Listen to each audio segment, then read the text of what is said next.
တိပီဇနီးတဲ့ရဲ့လေကအရန်ပြင်းလို့နေမှာပါ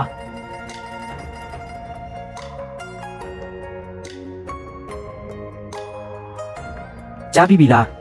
ဖဲငူနန်းတော်ကလူတွေလာပြီးစစ်ဆက်ထားတာကိုဖျက်သွားတယ်လေချူလို့နဲ့လေအင်းလေသူ့ကျင့်စဉ်တွေအကုန်ပျက်စီးပြီးဝိညာဉ်အမြင့်လဲပြတ်တောက်သွားတာကိုဘသူကများသူ့သမီးကိုပေးစားခြင်းပါလဲ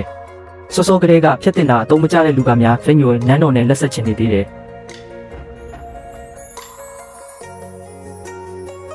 ဂျောက်ဖင်းမင်းတိတ်လို့မလာနဲ့နော်အကိုကြီးစိတ်လိုက်မှန်မှမလုပ်ပါနဲ့မင်းတစ်သက်လုံးဒီလိုပဲနေသွားတော့မှလားနေ့တိုင်းနေပူစာလုံးပြီးအသေးဆောင်နေမှလားငါ့ကိုရက်နေနေလောက်အနာပေးပါဦးကျင်ဝဲရှင်ကနေထွက်လာခဲ့တဲ့အနှစ်တရာကျော်တွင်းမှာငါကောင်းကောင်းတောင်မအိပ်ရသေးဘူးရှုလို့မင်းရဲ့ဝိညာဉ်မြစ်ကပြတ်တောက်သွားပေမဲ့ပြန်ပြေလို့မရတာတော့မဟုတ်ဘူး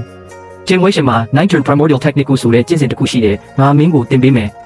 မင်းဒါကိုလေ့ကျင့်ရင်ဝိညာဉ်မြစ်ကိုပြန်တည်ဆောက်နိုင်တယ်ဒါကိုဘာလို့စောစောကမပြောတာလဲမင်းကနေတိုင်းအိပ်ဖို့ပဲစဉ်းစားနေတာကိုငါပြောလဲမင်းနားထောင်မှာမဟုတ်ဘူးလေဒါပေမဲ့အစိုးကိုတော့အရင်ပြောထားမယ်ဒီကျင့်စဉ်ကအခြေခံကျင့်စဉ်ပဲရှိသေးတယ်ဝိညာဉ်မြစ်ကိုပြန်တည်ဆောက်နိုင်ပေမဲ့လုပ်ငန်းစဉ်ကတော့တိတ်ကိုနာကျင်လိမ့်မယ်တာမန်ကြည်ကြံသူတွေဆိုပထမအဆင့်အောင်ဖို့3နှစ်ကနေ9နှစ်အထိကြာတတ်တယ်ပြီးတော့မင်းရဲ့ခန္ဓာကိုယ်တွေကစွမ်းရည်စီးကြောင်းတွေလည်းပျက်စီးနေတာဆိုတော့ပထမအဆင့်အောင်ရင်တော့ခဏတစ်ဖြုတ်တော့ Kai Refining အဆင့်ပဲရှိအောင်ပါ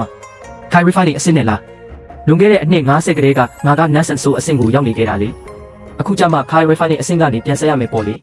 မင်္ဂလာပါနောက်မှာကျွန်တော်ဟာ10မိနစ်ထက်ပိုရှည်တဲ့ဗီဒီယိုတွေကိုတင်ပေးသွားမှာပါကျွန်တော်ရဲ့ဗီဒီယိုတွေကိုကြည့်ရှုပေးကြတဲ့တယောက်ချင်းစီတိုင်းကိုကျေးဇူးတင်ပါတယ်